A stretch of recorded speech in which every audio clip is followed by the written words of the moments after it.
Awesome. Well, I'll get started. I want to welcome everyone to Cones, our monthly California Naturalist online event series. My name is Allie. I use pronouns she, her, and I'm the Community of Practice Educator for UC Environmental Stewards.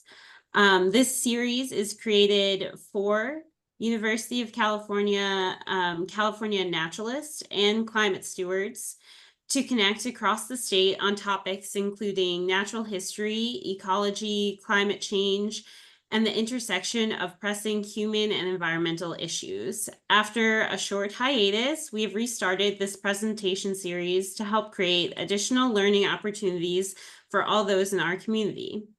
If you'd like to see our past Cone events, we'll be adding a link of the archive to the chat. We're expecting a full house today, so I have a few bits of housekeeping to go over before we begin. This is a Zoom meeting, not webinar, so please remember to mute your mic and turn off your video during the presentation portion so there are no distractions. If you have any technical difficulties, please let us know in the chat and we will try to help troubleshoot. We will have time at the end for questions. Please add your questions to the chat with question as the first word so we can distinguish between that and side conversations.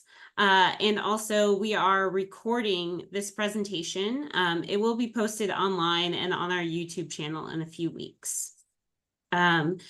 I'd like to start off by acknowledging that this virtual presentation is taking place throughout the unceded territory of California, home to nearly 200 tribal nations. I'm speaking to you from Nisenan land. We acknowledge and honor the original inhabitants of our various regions. We encourage everyone to learn which tribal nations are indigenous to the area where you are now living. We are adding a link to the chat that includes a tribal map of California. And now I'm going to turn it over to Greg Ira, our director, to introduce our speaker today. Thanks, Allie. Welcome back, everyone. We're excited to be back with you all here on our Cones webinar series. I want to thank Allie for getting this restarted for us and the entire team for moving things forward. We're here today to explore using fire to reconnect people to place and to each other with Lenya Quinn-Davidson. Lenya is a fire advisor and the Fire Network Director for the University of California's Agriculture and Natural Resources Division. Here she leads a growing statewide team of individuals working on various facets of fire and fire resiliency, from wildland fire management in the built environment to workforce development and community capacity. Lenya earned her master's in social science and environment and community from Humboldt State, Cal Poly Humboldt in 2009, and her bachelor's in conservation and resource studies from UC Berkeley in 2004. Over the last 15 years, Lenya's work is focused in large part on the human connection with fire and increasingly the resiliency of California's landscapes and communities. Lenya has worked at various scales, including locally with private landowners and community members, and at the state level where she collaborates on policy, research, and training. And even nationally and internationally through her work and her leadership on the Women in Fire Training Exchange Program. Lenya is passionate about using fire to inspire and empower people, from ranchers to scientists to agency leaders, young women, and everyone in between. She's an excellent communicator. I think she's a great person to get our new Cones, our Cones webinar restarted. And with that, I'm going to go ahead and turn it over to Lenya to get us going. Great. Oh, well, thanks so much, Greg and Allie, for the sweet introduction and for inviting me to do this. I'm really excited to be here. You know, Greg and I are both directors of statewide programs within UC A&R, and we've been talking more about how to bring our work together and really infuse some of the work with the California Naturalists and Climate Stewards and you know, all the great work you all are doing to be thinking about fire more and how can we bring all of our work together. So I'm going to go ahead and share my slideshow, and you can let me know that when it's up. Okay, great. So yeah, today I thought I would talk a little bit first about the statewide fire network within UCANR and who we are and where we are, and introduce you a little bit to that. And then I'll really delve into my work and the work that I've been doing over the last 15 years or so to bring fire, good fire, back to California. And I hope that you might see some things that you'll be interested in, that you'll want to get engaged in. At the end of the presentation, I'll share ways that you can get involved in any of this work. I think you'll see a common thread throughout my work of empowering people, connecting people to place, building community. These are all the things that I'm really passionate about. And I really love to use fire as a venue for doing all of that. So just bear with me. You're probably thinking, how do you use fire to build community and connect people to place? But I think you'll find that it's one of the most powerful things we have available to us, especially here in California. So I wanted to start off first with just sharing a little bit about the fire network. So I am a fire advisor with UC Cooperative Extension, and I've been with Extension for almost 13 years. And over the years, we've realized, of course, an increasing need for fire-related programming and for having advisors specific to fire, even though many of our colleagues do work around fire, our forest advisors, our livestock advisors, people throughout UC work on fire issues. But we're realizing we really need to have specific people who are focused on these topics and available to Californians to do research and to do education and training and policy work. So over the last couple of years, we've been building out a team of fire advisors throughout California. I was the first one, but now I have 5 more people on my team, and I have a statewide coordinator, and these folks are available throughout the state. So depending on where you are, you might have a local fire advisor who would be available to collaborate, to do research, and to work with you on the needs that you have around fire. So at the end of the presentation, I'll share our website and make sure that you're aware of that. We're also bringing on a new advisor focused on beneficial burning and tribal land stewardship, who will be based at our Hopland Research and Extension Center. Cool. We're still in the process of hiring that position. And then we're also, sorry, does someone have a question? I was just hearing some noise. Okay. We also have our Southern California Fire Advisor position opening up soon. Unfortunately, our great advisor, Luca, is moving on. So we will be advertising that job and bringing someone new into that position, which will be an exciting opportunity. And we have some other staff positions that are, our team is growing and building. So just to be aware of that. These folks are all also leading programs. So today you'll hear about my program that I personally lead. But of course, these folks are all building programs that are relevant to their locations and their communities as well. So with that, I just want to start by sharing a little bit about me and where I'm from. I grew up in Hayfork, a tiny little town in Trinity County, which is one of the least populated counties in California. I wonder how many of you are aware of Trinity County or have been there, or maybe even some of you are based in Trinity County. But I grew up in a place that experienced a lot of fire, and fire was kind of a defining feature of my childhood. And really a fear of fire, a fear that our house would burn down.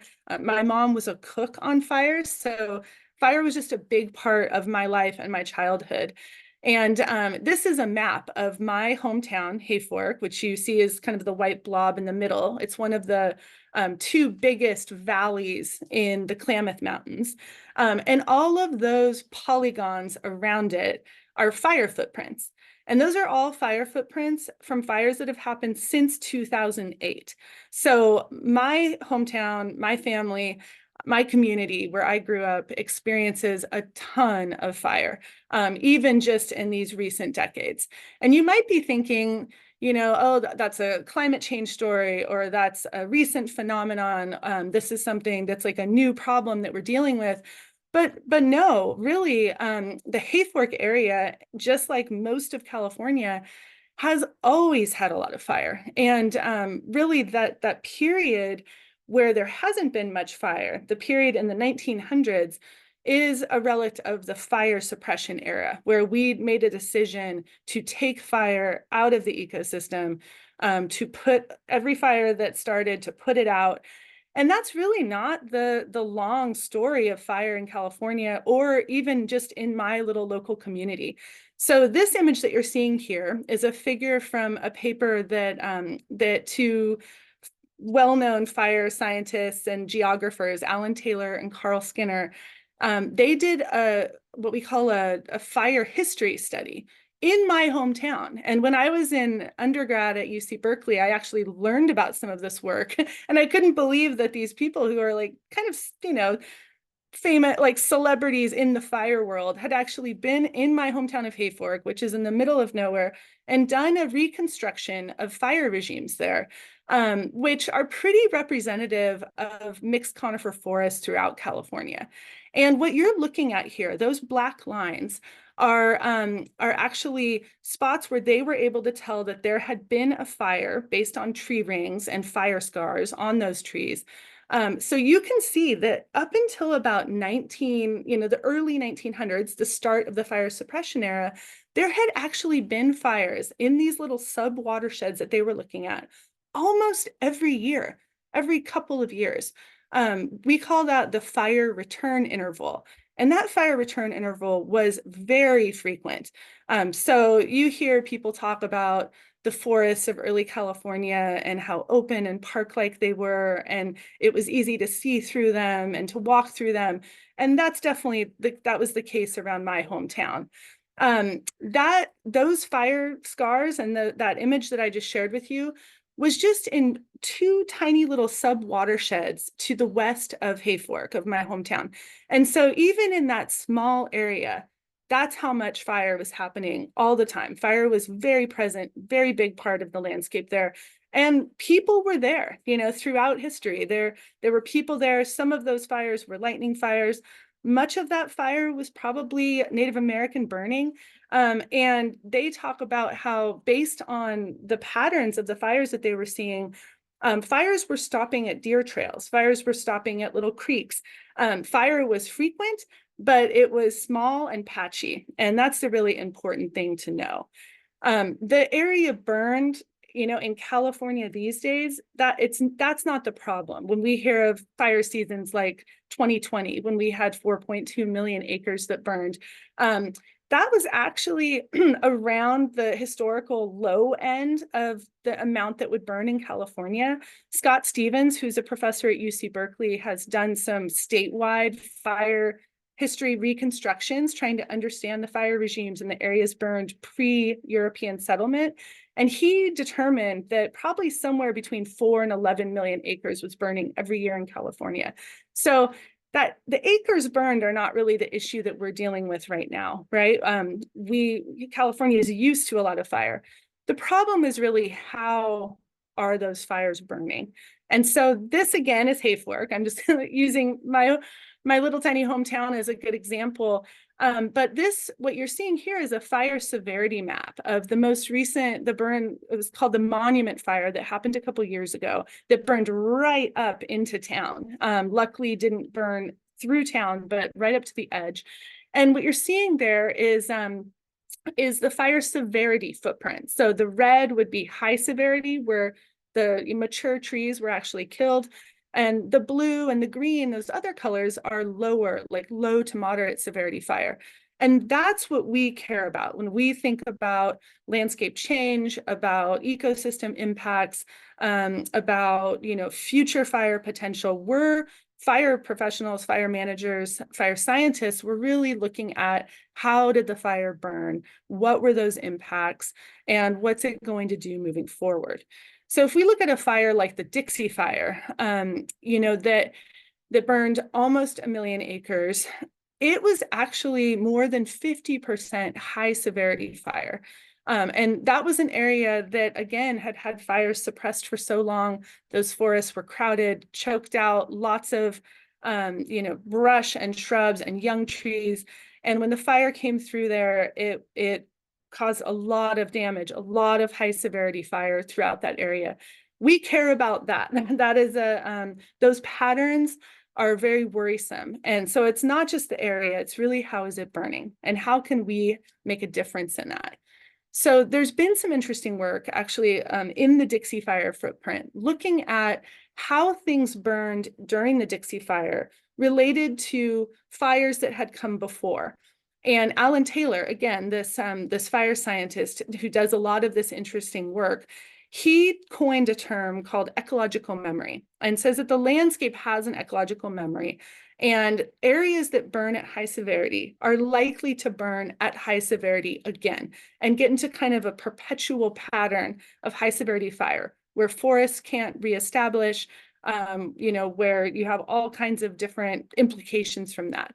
Areas that have low to moderate severity fire, and this, I'm specifically talking about mixed conifer forest right now, but areas that have low to moderate severity fire will burn like that again. And so if you can kind of set things on a trajectory like they were historically when they had cultural burning and they had lightning ignited fires burning through so frequently, you can really set the landscape on a pattern where we can maintain forest cover, where we can maintain all of the the ecosystem benefits that we really need as Californians.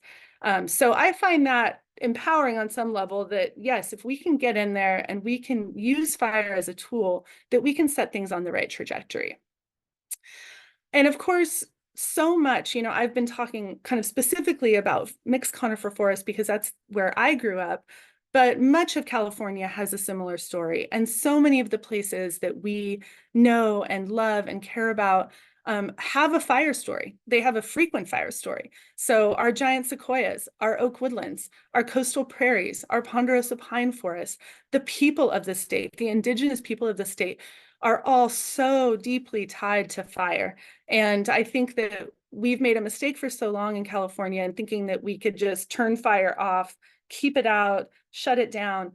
When really we should be embracing it and learning how to live with it. And so that's the passion of my work. And that's what you'll see is really I focus on how can we bring fire back? How can we do it in a way that engages local communities, that engages everyone? This is not just an issue for fire professionals. It's an issue for all of us who live here. And I'm really excited to be working with all of you and think about how we can bring this into the Cal Naturalist program, into all of the work we do, because fire is just as important as rain or snow or sunshine in California. It's a major process that has shaped our landscapes and cultures. So how do we do this? Obviously, it's really complicated. Fire is risky and it's emotional and people are scared of it. So how do we do this work? And where do we start? Well, one of the big things that I focus on is trying to improve access to fire, trying to improve opportunity for people to engage with fire. I think for a long time, fire became kind of an elite professional pathway. And when we close our eyes and think of what does a fire professional look like, or what does a fire practitioner look like, we'd be thinking of that photo on the left. We'd be thinking, well, it's CAL FIRE, it's the Forest Service, it's mostly men, it's it's very militaristic. And I'm trying to break that down because California has always had fire, and people, normal people who live in these places, indigenous people, ranchers, community members have always used fire. The way that we engage with fire in recent decades is actually the new phenomenon. I mean, that's not normal. And so how can we move the fire community and the people who use fire to looking maybe a little less just like what's on the left there and a little more like what's on the right? People who live in places, indigenous folks, families, young people, old people, we all should be involved in fire, and we should all be familiar with it, comfortable with it, and kind of know how to engage with it in good ways. So specifically, the work that I do has focused in large part on prescribed fire, which is the use of fire to achieve very specific objectives, you know, that you set ahead of time, and that you use fire under very specific conditions to meet those objectives. And then I also work really closely with cultural practitioners and tribes that, you know, clearly have used fire forever. And our work is very integrated. So cultural burning is not the same as prescribed fire. There are many shared aspects of it, but certainly we're kind of a community of practitioners who are all working towards similar goals. And just a few years ago, just for perspective, when I think about kind of changing that trajectory from being just those CAL FIRE folks using fire to communities and tribes using fire, just a few years ago, the laws and permitting were very unclear. There was almost no capacity for prescribed fire or cultural burning on private lands. There were literally less than 5 private burn bosses, so people who were qualified to lead burning on private lands. There were less than 5 throughout the whole state. There were pretty much no training opportunities. If you didn't work for a fire management agency, you had no opportunity to even gain any kind of experience or skill in this work. There were paralyzing liability concerns. So private landowners who might want to use fire, and it is your right in California to use fire, and I'm sure some of you do, but you're worried about liability. What's going to happen if something goes wrong? Our counterparts, so people who work for federal and state agencies, they are immune from liability concerns as, you know, operating within the scopes of their job. But for private folks, you know, that's an immense concern, is what's going to happen if something goes wrong? And can I get insurance to cover myself if I'm doing this work, if I'm doing this work for hire as a contractor, if I'm, you know, just a landowner who wants to use fire? Can I get insurance? And the answer, even just a few years ago, was no. Very few insurance options for prescribed fire or cultural burning. And then no formal recognition or protections for cultural burners. So for the indigenous folks who want to do this work, for whom it is integral to their culture, right? And to who they are and their traditional life ways. So there was a whole cascade of issues that we were facing in doing this work. And actually, when I was in grad school, the focus of my graduate work was on impediments to prescribed fire, trying to understand what the issues are and how we can break them down. So we've, you know, kind of have a coalition of folks who work together across a lot of different groups. I mentioned the tribes, the ranchers. I work really closely with the California Cattlemen's Association, with a lot of other policy experts, with a lot of community-based practitioners, and we have just been tackling these issues one by one. So one of the big things that we did was to import a whole way of using prescribed fire that really wasn't common in California. We went out to the Great Plains to understand how are they doing it, because they burn 500,000 acres a year on private land in Nebraska and Oklahoma, Texas. How are they doing that? You know, so I actually, my colleague, a couple of my colleagues and I went to Nebraska in 2017 and spent a week burning with some of these community-based groups, trying to understand how is this possible? What did it look like? And we were pretty amazed by the work that was going on there.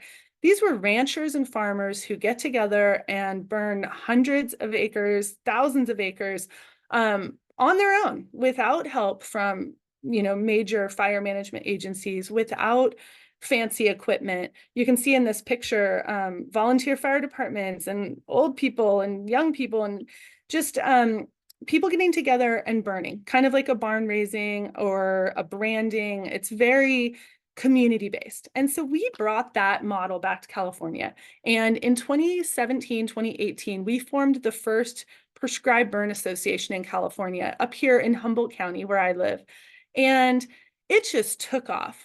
You would be amazed at the appetite for this work and kind of the demand and interest and passion that communities across California have for putting good fire on the ground.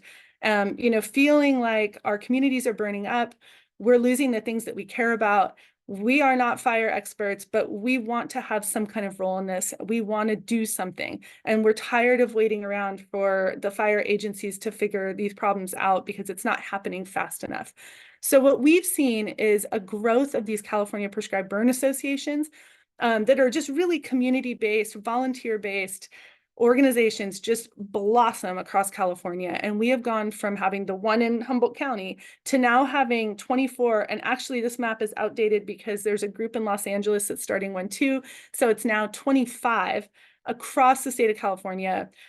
Just about a month ago, I hosted a retreat for all the leaders of those groups so that we can talk about these issues, you know, strategize together, support each other, learn together, share lessons learned. And this is just off and running, this model of community-based prescribed fire. It's so exciting.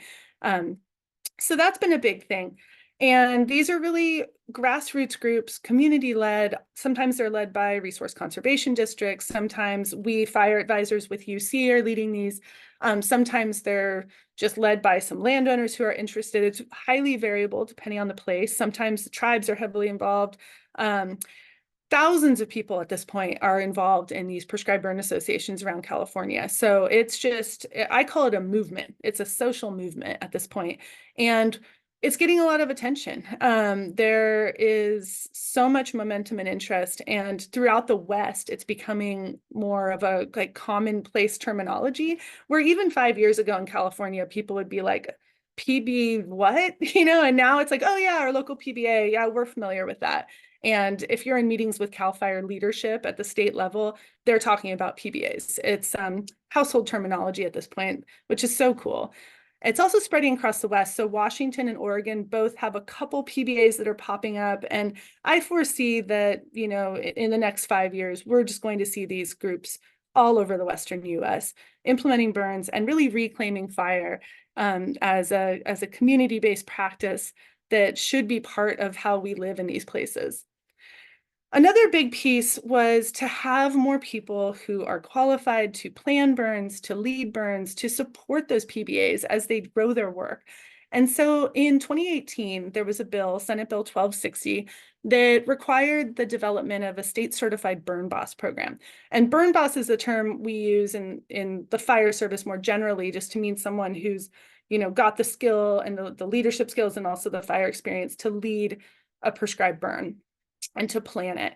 And the state didn't really have anything. The federal agencies have a whole system in place, but the state, it was like there was no real recognition or qualification to point to. And so I was on the curriculum development committee for the state certified burn boss program. And it took a couple years to design it, to roll it out, to get state authorization. It had to go through a whole process of approval. And it's off and running. And so now we've hosted 6 courses since 2021, and we have 30, I think we're somewhere around 35 certified burn bosses now throughout the state of California, and another 120 folks who have taken the course and have the experience but are working on the final steps of the certification. There will be a class coming up in November. And this is great because this is not required. It's an optional program, but it's really great for people who want to do this work for hire as private contractors, or for people who are really interested in building a career out of this, or working with their local PBA, or being the person in their organization that can write the burn plans and do all the planning. So it's been a really important process and certification, especially for us in our policy work that we've done, because we built this certification program and then we want to add benefit to it. We want to say, if you go through this process of getting this experience and becoming highly qualified at this level, that there's some kind of benefit to you, especially with regard to liability. So in 2021, we were able to work with Senator Dodd from the North Bay area and pass a bill that actually provided protections for prescribed fire and changed the liability standard to a more protective liability standard. So we now have what we call a gross negligence standard for fire suppression costs. So if I'm burning and something weird happens, I'm going all according to plan in, you know, good conditions, but something weird happens and I need to call CAL FIRE to help me, they now will come and help me at no cost to me. Historically, it was one of the big things that you'd worry about as a prescribed fire practitioner, is that something would go wrong and CAL FIRE would show up and then they would send you a bill for those fire suppression costs, which, as you can imagine, could add up pretty quickly. You know, helicopters or fire crews coming in or bulldozers, that things could get pretty spendy. And that was a really big concern for landowners or for people doing this work. But we were able to change that standard. And really what it says is that the state has our back. We're doing this work that benefits the state, that reduces fuels, that has all of these habitat and ecosystem and cultural benefits, and that the state of California should support that. So Senate Bill 332 was a really big deal. And the other thing that it did was it defined cultural burning using a definition that was designed and literally written by cultural practitioners, by some of the tribes that we work with up here in Northern California. And that those cultural practitioners and the cultural burning more generally were given protections in state law, on par with the protections that the certified burn bosses were getting. So you could either be a burn boss to receive those protections or a cultural practitioner. So that was a really kind of a monumental change. The next thing that we had to deal with, though, even with that liability change, was the lack of insurance. And so our last big kind of puzzle piece, or that's what I like to say, is like these were all puzzle pieces that had to come together. And the last one was really around insurance. So in 2021, we were able to lobby the state, and thankfully that was during a year when the state had a lot of money, because things would be different now.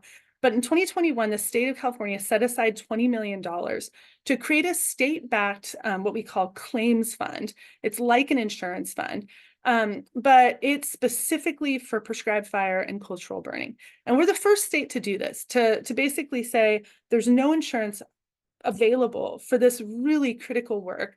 And so the state will provide that coverage so that we can encourage this work and help the state get to the goals that we've set for good fire, for beneficial fire.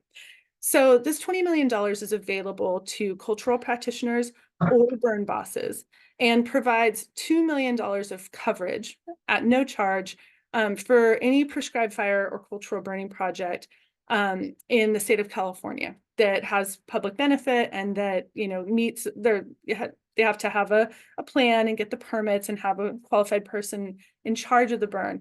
But this was a huge deal. And we rolled this out about a year ago. And there've been almost, I think, 100 projects that have enrolled and been using the fund. And of course, none of the money's been spent yet, because actually prescribed fire and cultural burning are quite safe. But just to know that you have that coverage if something goes wrong has been just a game changer, a complete game changer. So that has been really exciting. And again, that coverage is available to cultural practitioners in the same way that it's available to burn bosses. And that's been a really important thing to have that parallel coverage and recognition. So if you look at that list that we had going into a lot of this work, even just a few years ago, even just, I would say 5 to 10 years ago, we've really checked so many of these things off the list and opened up the doors so that communities and just people in California can start engaging more with fire and putting good fire back on the ground. And of course, the training component is a big part of what I do. And I'm going to talk more about that, but providing skill building opportunities and chances for people to really learn how to do this is really important. But I'm very proud that we've been able to kind of change the whole landscape of this work and make it more available, make it more accessible. So I'm going to switch gears a little bit and talk about some of the training that I do. Now, I do some training, a lot of training actually with the California Prescribed Burn Associations. I mean, those groups are providing training with every burn that they do. So that's kind of implicit in all of the work I just talked about. But I also lead another program that I thought you all might want to hear about, the Women in Fire Training Exchange Program, which is not specific to California, but we did start it in California, and it's grown at this point to be national/international. And it kind of has the same, it's a different set of work and a different set of partners than my PBA and policy work here in California. But I think the thread that ties it all together is really this idea of accessibility, of supporting each other, of empowering new kinds of people to be involved in this work, and to really build more diversity into fire more generally. So, for so long, fire has been very militaristic, very male dominated, very white. How can we break down some of those barriers and just bring as much talent and skill and creativity to fire as a whole? And that's really the gist of the Women in Fire Training Exchange program. It's almost a misnomer because it's not just for women. We include everyone in this program. It's really about providing connections, mentorship, hands-on training for underrepresented folks and for men too. Men are a really important part of this program because allyship is so important, and we all need to be working together on everything and really changing the culture of the way that we do this work. So, we do say that our fire problems are so complex that we really need to elevate diversity in intellect, talent, perspective in order to solve them and in order to break through and innovate. So that's this program. And I started this program back in 2016. I had been hosting what we call TREX events, training exchange events here in California since about 2013, and decided to repurpose one of them with this kind of focus on women in fire. Women are often overlooked for training opportunities. They make up only about 10% of the fire workforce. And if you look at fire leadership, it's much less than that. Maybe 4 to 6% of actual leadership positions are held by women in fire. And so, of course, you can imagine that's really problematic when we have so many young women who want to get into this work and want to be part of it. And they find that it can be hostile, it can be unsafe. There are a lot of issues for women in fire. And so the goal of this first inaugural event that we hosted here in Northern California in 2016 was to kind of put a scope on that, talk about some of those issues, talk about how we might break through on those, provide really specific mentorship opportunities for women, and to bring men along with us. So if you look at this picture, you see a lot of men in there. But that event was so powerful in ways that we couldn't have anticipated. And so we decided, yes, we should definitely keep doing this, and we should move it around to different locations and really be able to, to kind of bring these messages and partnerships and ideas to different parts of the country. So we went from Northern California in 2016 to Yosemite in 2017. We went to Florida in 2019. And at each of these events, we have about 50 people who come from all over the US and all over the world. And it's a 2-week training. So we burn as much as we can so that people can build their actual hands-on qualifications. But then we're also having a lot of other kinds of conversations and workshops and learning about local fire ecology and doing field trips. And it's just like an intensive fire training program. We went to Virginia in 2022, burning in longleaf pine. We were in we've had other ones that I'm not even picturing here, but we also partnered with the Karuk tribe up here in Northern California to host an event specific to Indigenous women and burning for cultural objectives. So that was really exciting in 2022. And that was the first time we kind of had an event that was focused on a specific theme. They just wrapped up doing a second event like that 2 weeks ago. So they hosted another Karuk Women's Treks and focused again on Indigenous women and bringing folks from all over the world. That first one that we had some people, we had people from 35 different tribes across the US. And then we also had some folks from Australia and from Canada. So that's been just a really powerful network that's been building there. The core values of this WTREX program, I normally don't share slides with so many words, but I did want to share what our core values are because I think they're pretty powerful. And one of the big things is to provide a majority of female leadership with women in most, if not all, leadership positions at this event. So that's been really exciting because for a lot of young women who are coming into this work, or other underrepresented folks, if they can see someone who looks like them in a leadership role, they can aspire to that. And you know how it is when the only leaders you ever see look a certain way and they don't reflect you and you feel like, yeah, I'll probably never get there. So we really like to lead by example and show a diversity of leadership styles. So some people lead with a warm, loving leadership style. Some people are more strict and disciplinary, and that's okay. We like to show all of that, and there's room for all of that in the fire world, or at least we are carving out space for that. We also really prioritize and respect diversity and difference. So whether that be geographical difference and diversity from backgrounds, genders, perspectives, we want all of that. And we actually make our selections for these events focused on that. And so we get sometimes 200 applicants for a single event where we can only take 35 participants. And we really select for different kinds of diversity because there's so much to gain from that.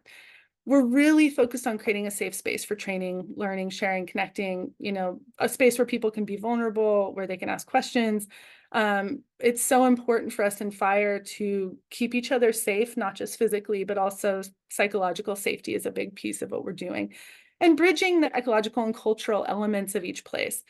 Just like I was talking about for California and for the area where I grew up, there's a fire story everywhere. And so how can we highlight that and understand it? And we kind of joke that it's like pyro tourism because we go around to these different places and learn about fire regimes, and there's so much to learn. And then to ensure that the events are accessible, affordable, and equitable. So I try as hard as I can to have a good scholarship fund so I can pay for people to come. I don't ever want people to worry about being able to afford it. And so our events are 2-week events that provide food and lodging and training. And we never charge more than $300 registration fee for that whole 2 events, the whole 2 weeks. So that's very important to me. We also really focus on mental health and mentorship, psychological safety. We have kind of evolved to actually just have a mental health person at each of these events just available if people need to talk about something, or if people are processing some trauma. Often when you get that many women or underrepresented people in the same room for 2 weeks talking and working together, some hard stuff comes up. A lot of people have dealt with trauma in this workplace. Fire is not an easy place to work. So mental health has become a really important part of our work, and that it should be warm and welcoming and loving and fun. And so we have now taken this program internationally, and we have people who attend and then they say, I want to bring this back to where I'm from. So last year we were in South Africa, which was amazing.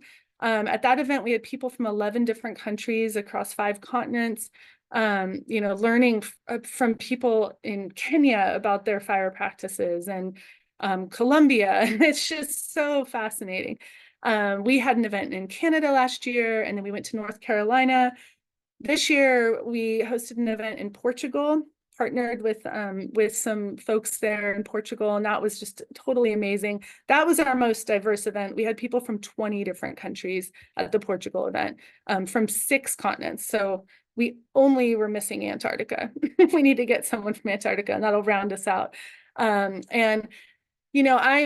just can't say enough about how inspiring this program is, and the people who are part of it, and how it's become this kind of international movement around fire and diversity and women. And so it's really cool. We've had 11 events now in 4 countries and 5 US states, and they're highly competitive. So really trying to figure out a way to grow this program with integrity, because the more events we host, the more people apply, and we just can't keep up with it. And I feel terrible, sometimes you're rejecting 180 people or something. And these are all people who need this. They wouldn't apply if they didn't need it in some way. So we've had participants from 30 countries across 6 continents, 35 US states, and more than 50 tribes. And the demand just continues to grow. So I'm working with a team in Mexico for an event in November, planning an event for Germany in next February. And then the 4 Indigenous women who came from Australia are planning an event in Australia for May of next year in Queensland. So there's just tons of opportunity to apply to these events. Unfortunately, a lot of people won't get in, but I'm working on trying to really grow this program and create more opportunity. So just a few last minute thoughts before I wrap up. But I wanted to share some of my guiding principles and the things that keep me excited in this work, and they're kind of my North Star as I do this work. And one of them is that fire is a human right. It's something, in California and across, honestly, much of the world, people have been using fire forever. It's one of our most powerful tools that we have. And I'm really committed to making sure that people who need it and have the right to use it.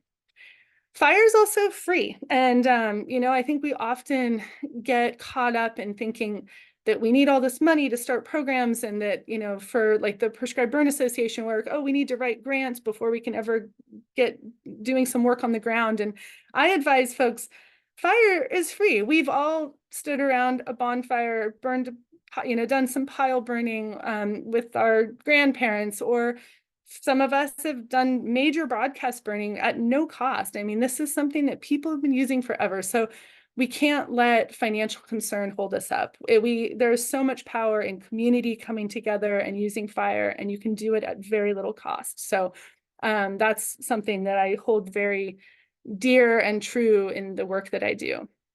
Fire is also safer than you think.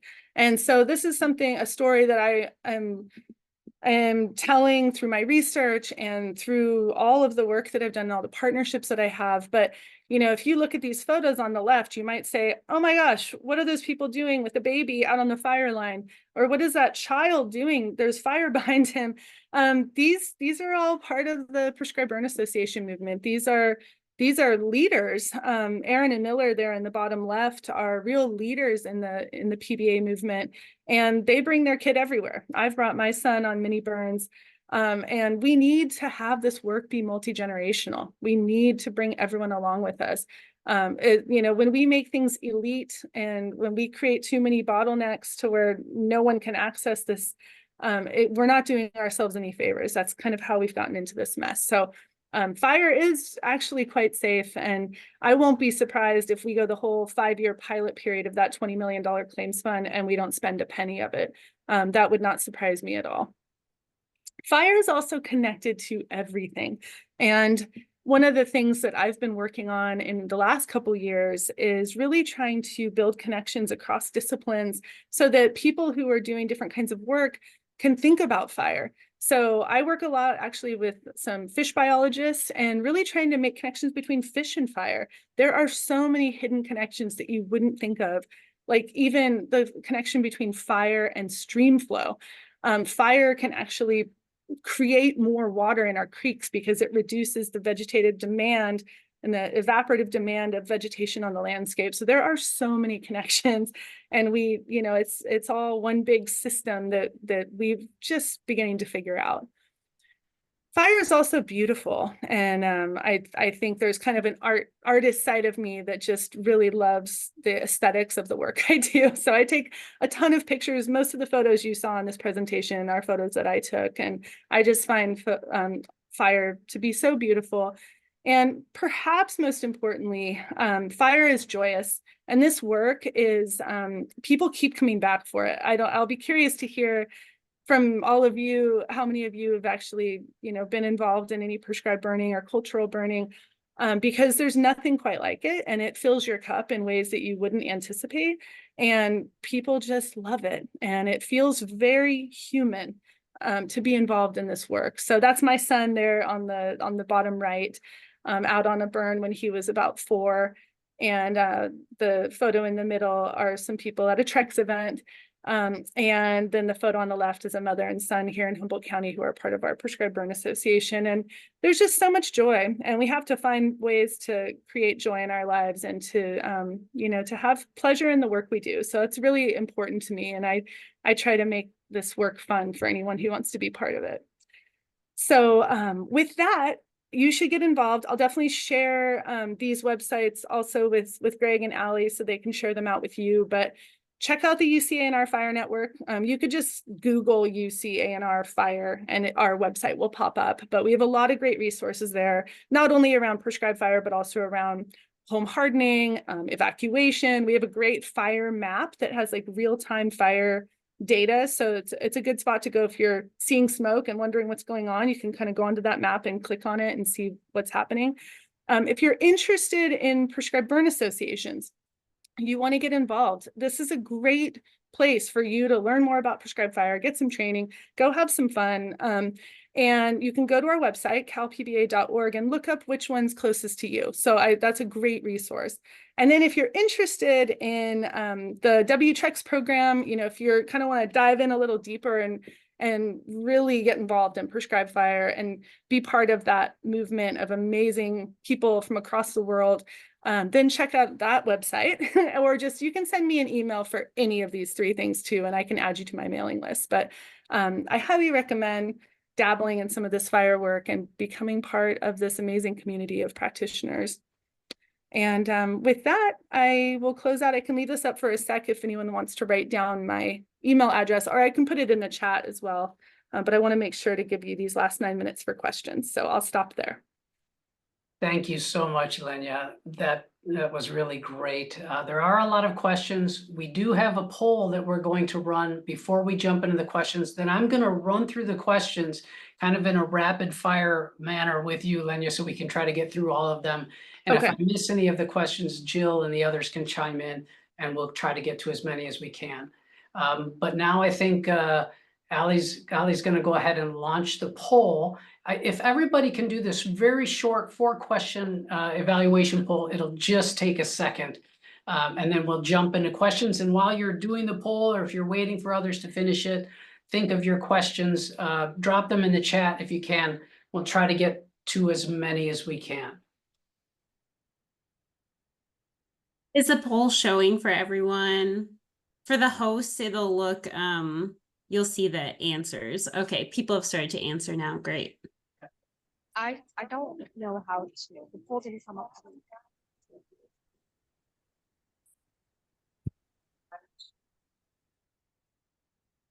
What was that? Oh, was someone asking a question? Or I think if you don't see the poll, it might be hidden behind some other windows on your screen. So maybe move a few windows around. But it looks like everyone else is able to see the poll. I can see the responses coming in. And if you absolutely can't see the poll and want to do it, maybe we can have a way of following up with you for that. You can just put a note in the chat. And while folks are finishing the poll, I'm going to go ahead and throw the first question out to Lenya. Lenya, the first one was, it was from Adina. It was saying how good it is to see the PBA spreading around the state. And I know you had a slide at the end, but can you give us a ballpark of how much each of those are burning, kind of maybe on an annual basis? yeah, it's really variable.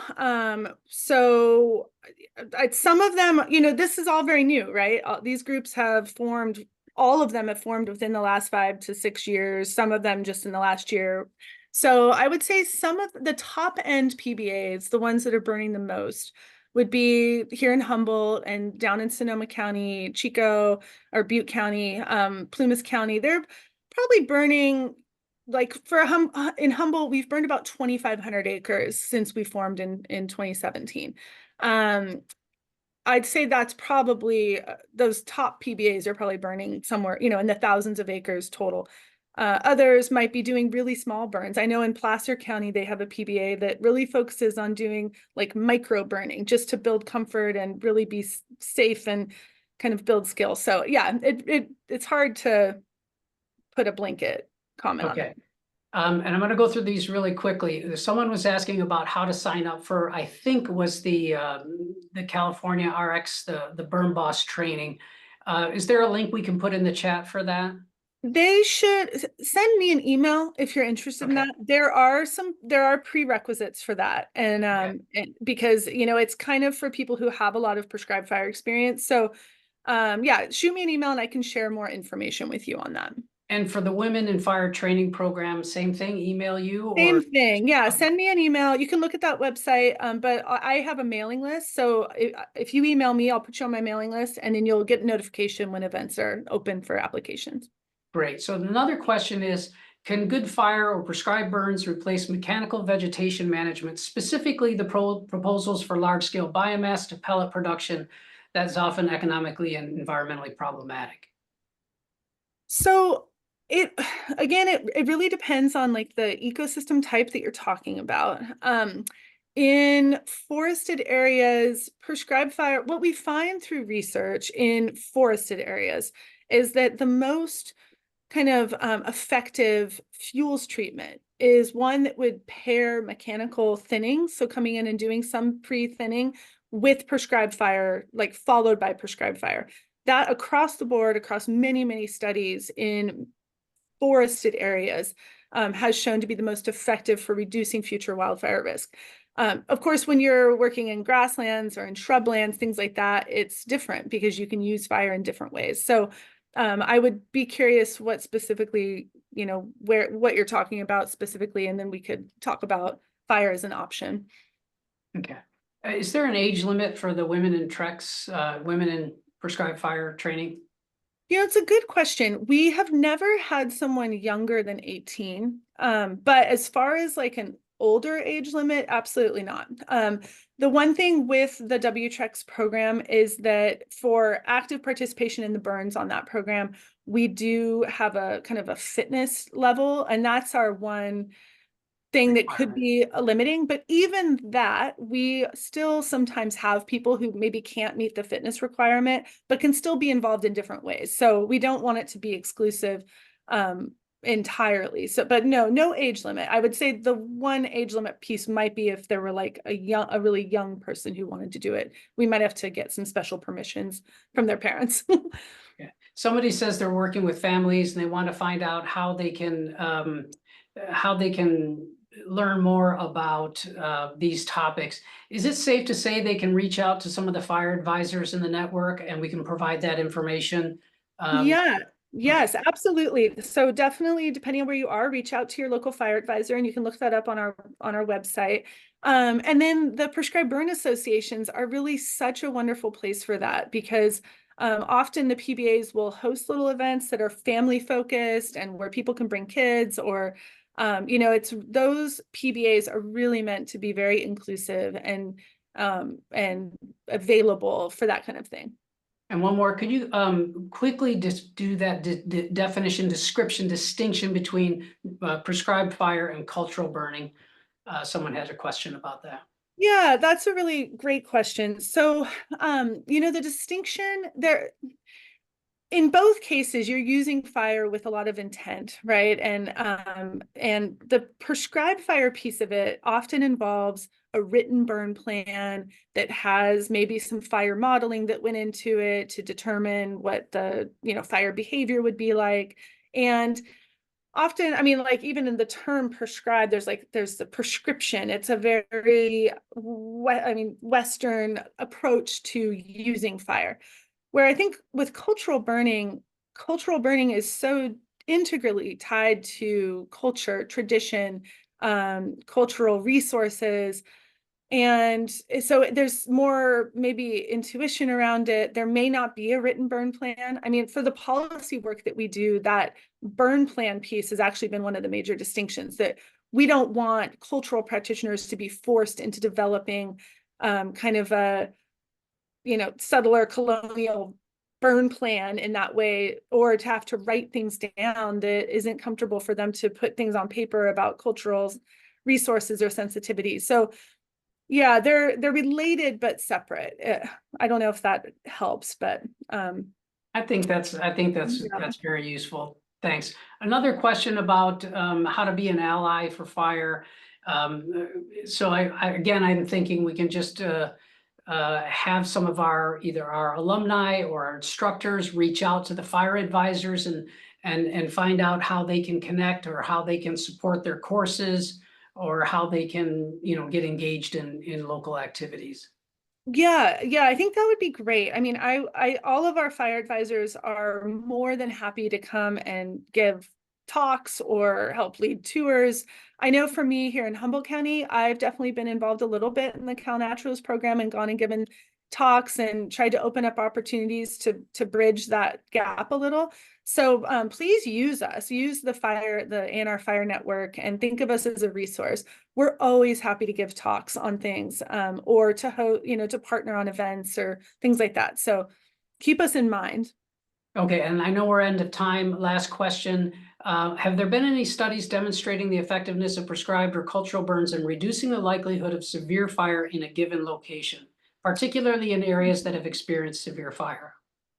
Absolutely. Yeah, there's a lot of different research on that topic, and yeah, the whole body of work on prescribed fire affecting future fire, and absolutely. So if you again reach out to me, depending on where you are, I mean, like for me, finding those papers on fire ecology from my hometown, there's a lot of that. There's a huge body of fire science literature in California.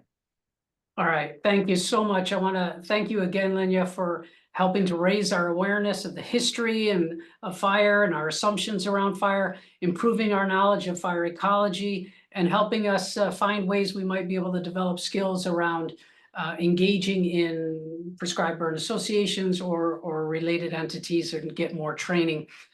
We really appreciate you getting us restarted with our Cones webinar. I'll turn it over to Ali for any last minute notes. But I know if folks may have to sign off at this time. Yeah, I just want to thank you again, Lenya, and thank you everyone for participating in the restarting of Cones. I'll be sending out an email soon with the information